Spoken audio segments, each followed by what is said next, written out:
Hello, dear friends.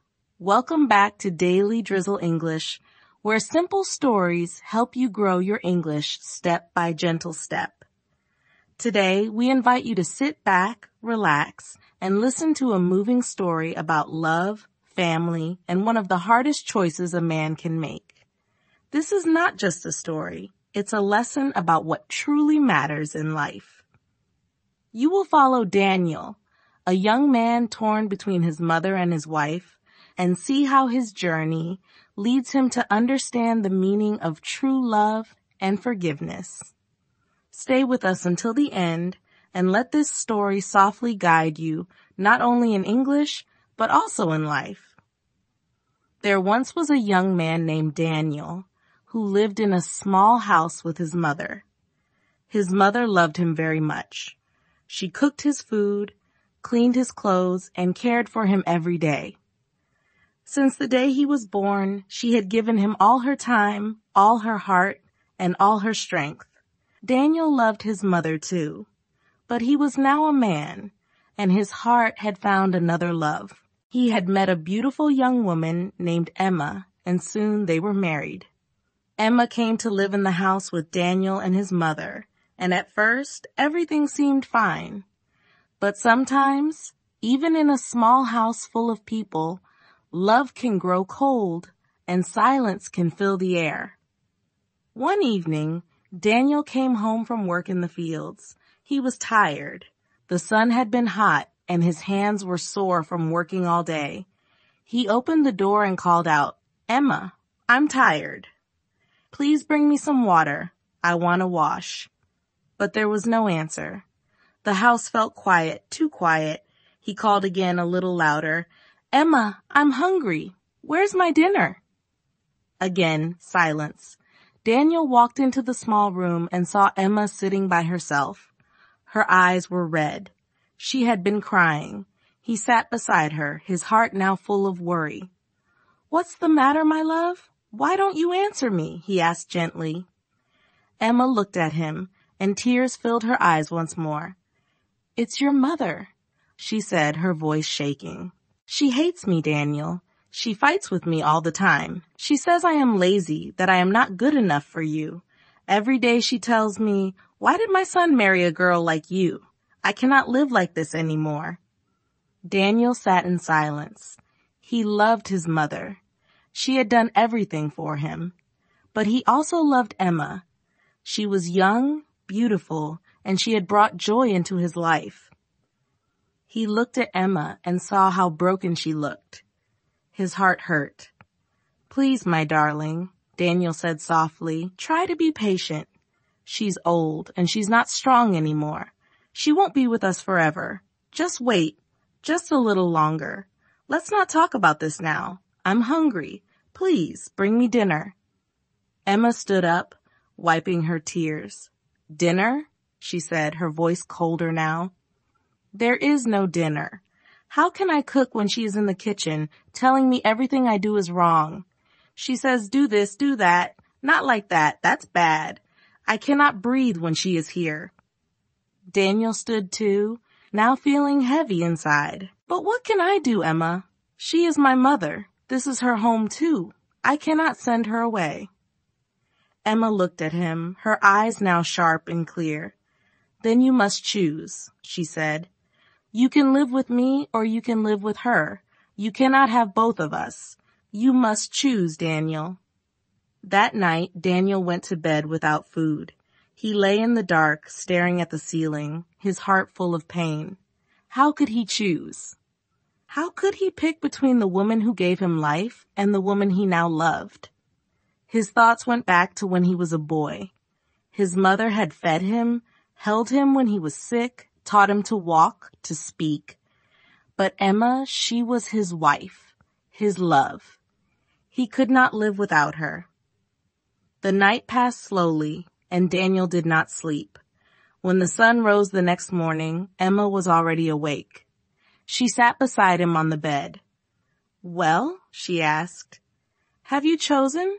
Do you want your mother, or do you want me?" Daniel looked at her, and then he looked away. His voice was low when he spoke. "I want both of you. he said.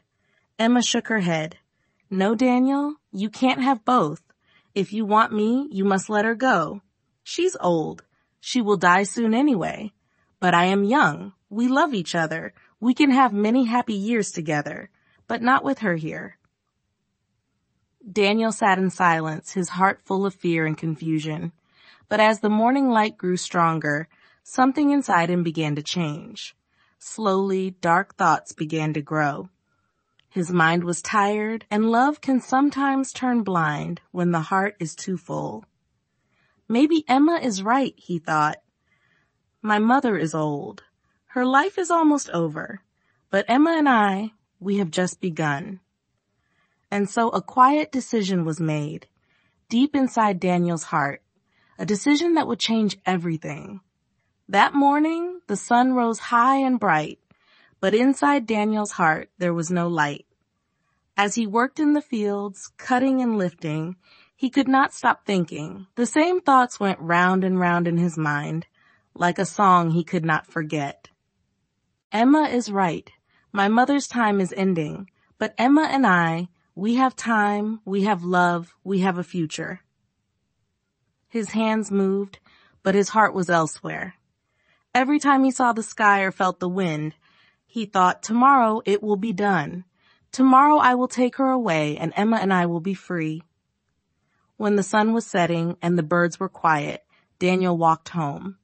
Emma was waiting at the door. She looked at him, her eyes full of hope. Well, she asked softly but firmly. Daniel nodded slowly. I have chosen, he said. I choose you. Emma smiled, and for the first time in days, her face looked bright.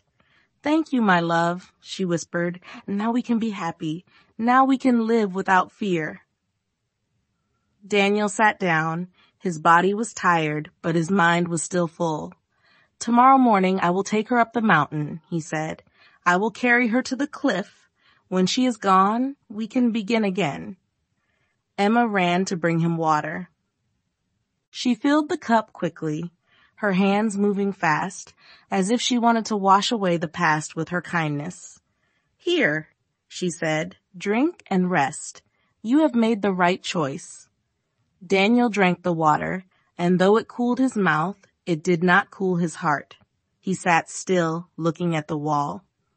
And food? He asked quietly. Emma smiled and nodded. Yes, I have cooked. All your favorite dishes. After tomorrow, I will make them for you every day. You will see. Life will be good. She brought the food and Daniel ate slowly. Every bite felt heavy, as if it carried the weight of what was to come. But Emma was happy, and she sat beside him, speaking softly of the future. We will have peace, she said. We will wake up without fights. We will laugh, we will love, and we will be free.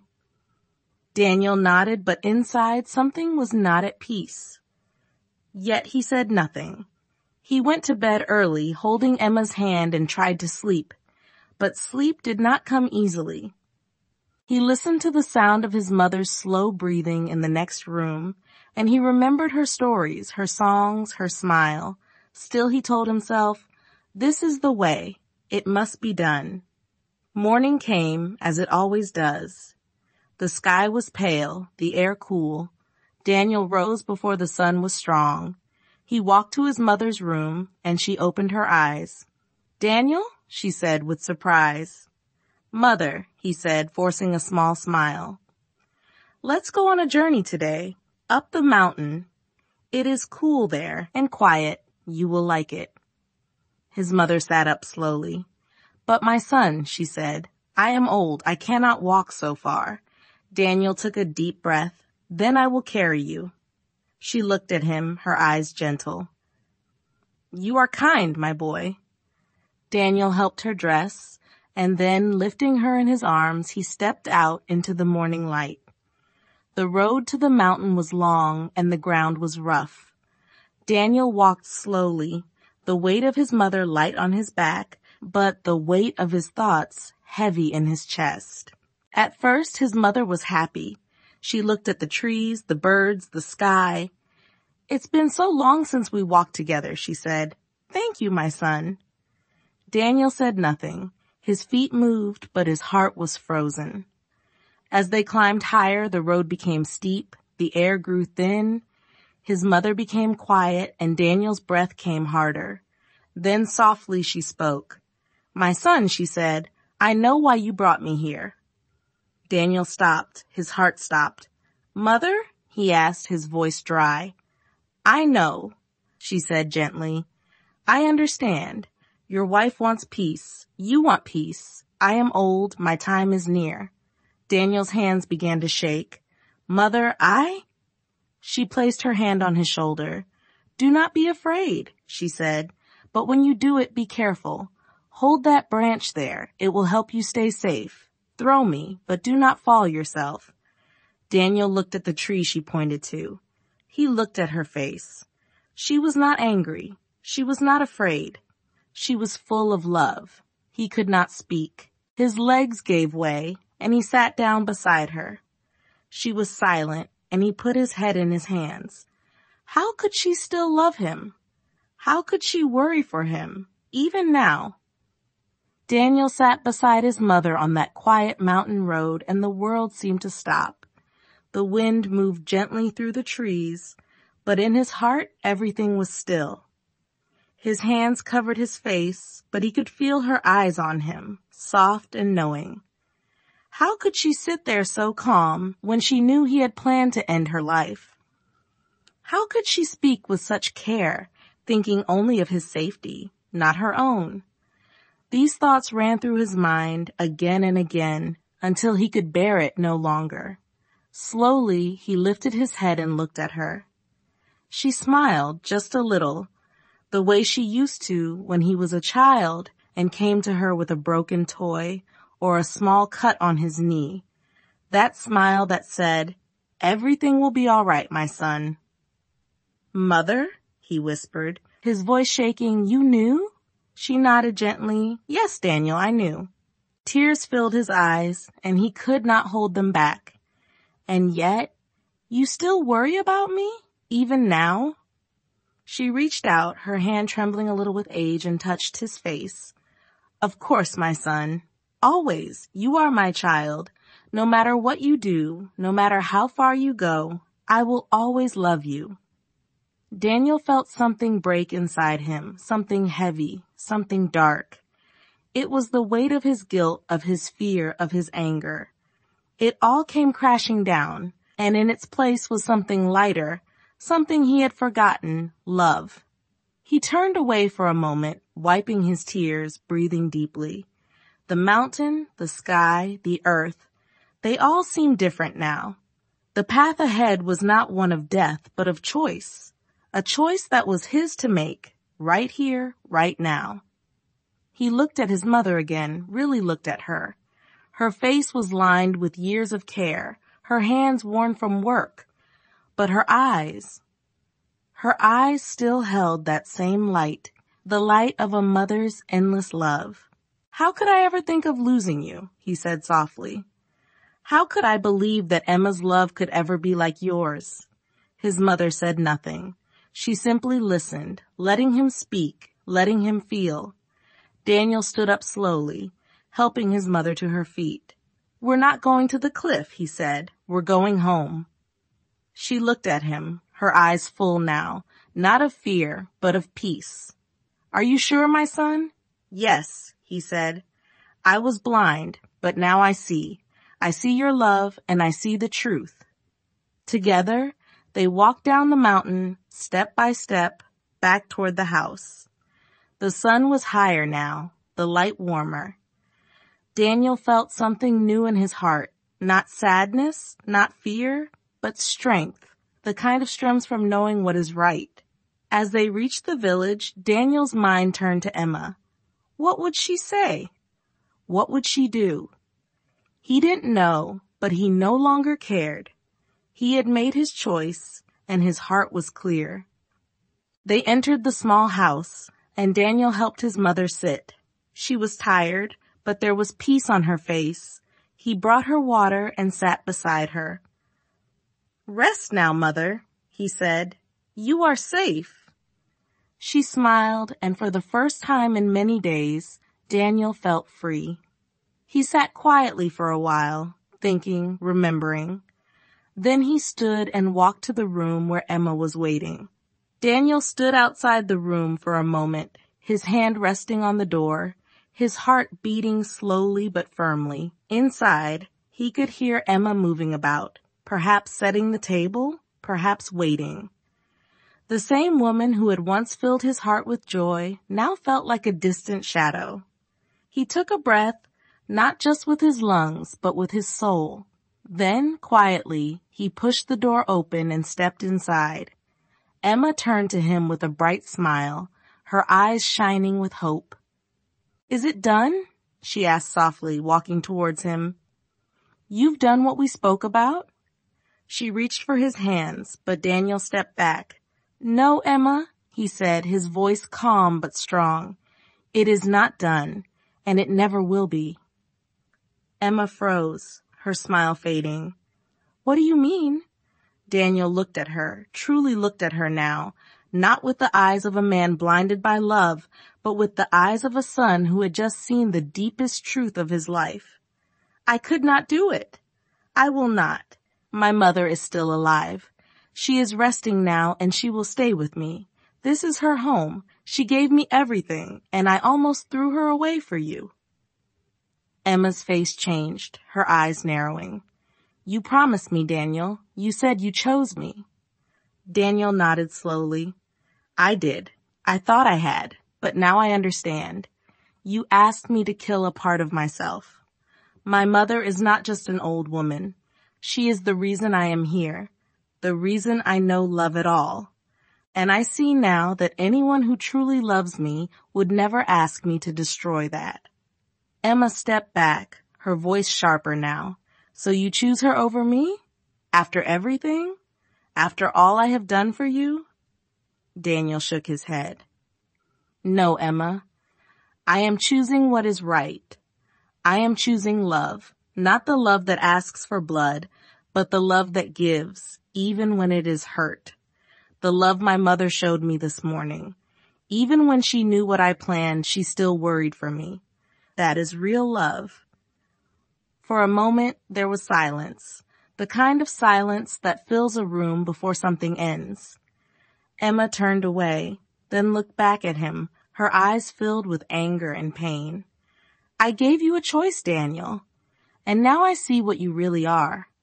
Daniel's voice was steady. "No, Emma, now I see what I am, and I see what you are too." Tears welled in her eyes, but they were not tears of love. They were tears of pride, of loss, of something breaking inside her. She walked past him, her hands shaking. "I cannot stay here," she said. "I will not live under the same roof as that old woman." Daniel nodded. "Then you must go." Emma turned at the door one last time.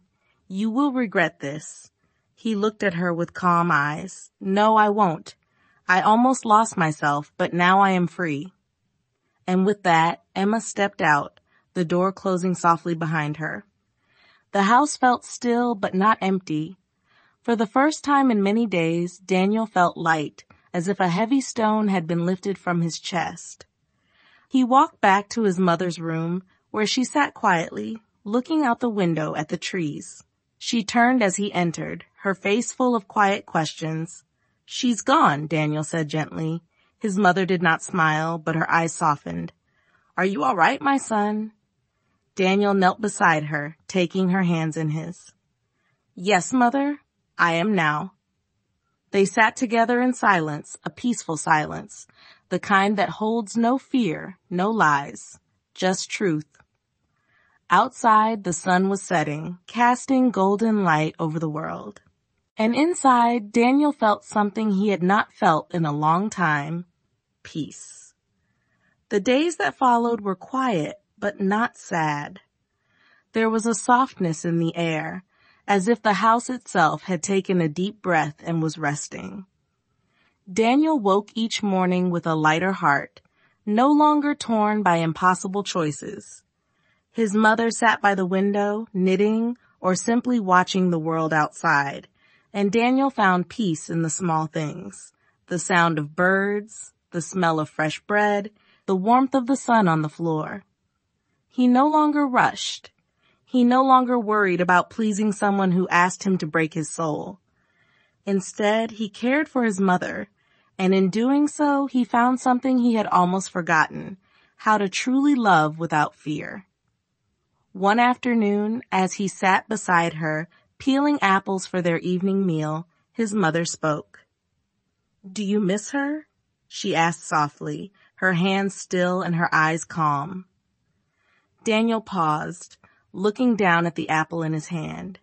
"I don't know," he said honestly. "Sometimes I miss the idea of her, the dreams we had, the laughter, but when I think about what she asked of me, when I remember how close I came to losing you, no, Mother, I don't miss that. I miss nothing that came from lies." She nodded gently. "Love is a strange thing, Daniel. It can make us blind, but it can also open our eyes." Daniel smiled, setting down the knife. "You opened mine, Mother. On that mountain, when you told me to be careful, when you cared for me, even as I planned to hurt you, you showed me what love truly is." She reached for his hand and squeezed it, her eyes shining with quiet pride. "You are a good son, Daniel. You were lost for a moment, but now you are found." And in that small kitchen, with the light falling softly through the window, Daniel felt a deep warmth inside him. He was not perfect. He had made a terrible mistake, but love had forgiven him, and now love would guide him. As the days turned into weeks, Daniel began to repair the parts of his life that had been broken. He worked in the fields as before, but now he came home not to tension, not to silence, but to comfort. He planted flowers outside the house, bright and cheerful, and his mother would sit near them, smiling as they bloomed. Together they shared stories of the past, and sometimes they sat in silence, simply enjoying the peace they had regained. One evening, after supper, Daniel sat with his mother by the fire. The flames danced, and the night was cool. He turned to her with a thoughtful look. "Mother," he said, "do you think I will ever love again?" She looked at him, her eyes wise. "Perhaps. Love does not come just once. But the next time, you will know to look for something deeper. Not beauty, not words, but kindness, Daniel. Look for kindness." He nodded slowly, her words sinking into his heart. "I will," he promised. As the months passed, the house that had once been full of tension became a place of light. Neighbors came to visit more often, bringing fresh bread or stories from the village. Daniel became known not just as a hard-working man, but as a kind one, a man who had faced a great test and had chosen love over pride. And though Emma was gone, Daniel did not hate her. He thought of her sometimes, but not with anger. He had learned that some people are not meant to stay. Some come into our lives to teach us, to show us who we are, and then they go. Emma had been that person for him. She had shown him the darkness inside himself, and because of that, he had found his way back to the light. One morning, as Daniel stood outside watching the sun rise, he felt something new. A quiet hope, not for a perfect life, but for a true one. He didn't know what the future would bring, but he knew he would face it with an open heart, with the strength of his mother's love, and with a soul that had learned to choose what was right. And in that small, simple life, Daniel found something richer than he had ever known: peace, love, and the gentle joy of a heart set free. Time moved gently in Daniel's home. The seasons changed, yet the peace he had found remained, like a soft light that never faded. Each morning, he rose with the sun, worked with steady hands, and returned to the small house that now felt like a true home. His mother grew older, but her smile was still warm, her voice still gentle, and her presence still filled every corner with quiet strength. Daniel often thought about the path he had nearly taken, the dark road of choosing pride over love, of choosing what seemed easy, but would have left his heart forever empty. And each time he thought of it, he thanked life, he thanked his mother, and he even thanked the pain, for it had taught him what truly mattered. One evening, as the sky turned gold and the birds sang softly, Daniel sat outside with his mother, watching the last light of day. She wrapped a shawl around her shoulders, and he placed a hand over hers. "You look thoughtful tonight, Mother," he said. She nodded, her eyes on the horizon. "I was thinking about you," she replied. "About how you've grown, about how proud I am." Daniel smiled, but his heart felt a little heavy. "I am proud too, Mother, but sometimes I wonder, have I missed my chance to build a family of my own? I am no longer young, and the house is quiet." His mother looked at him, her eyes filled with the wisdom of many years. "Daniel, a family is not just made of a wife and children. A family is made of love, of care, of the small, honest things we do every day. You have given me that, and one day, if life wishes, someone kind will come into your world, not to take from you, but to walk beside you." Daniel listened, and her words settled gently in his heart. "I will wait for that kind of love," he said softly, "and if it never comes, I will still be happy, because I have had you." His mother smiled, and in that smile was a lifetime of love. As the weeks passed, Daniel noticed that his mother was growing tired more often.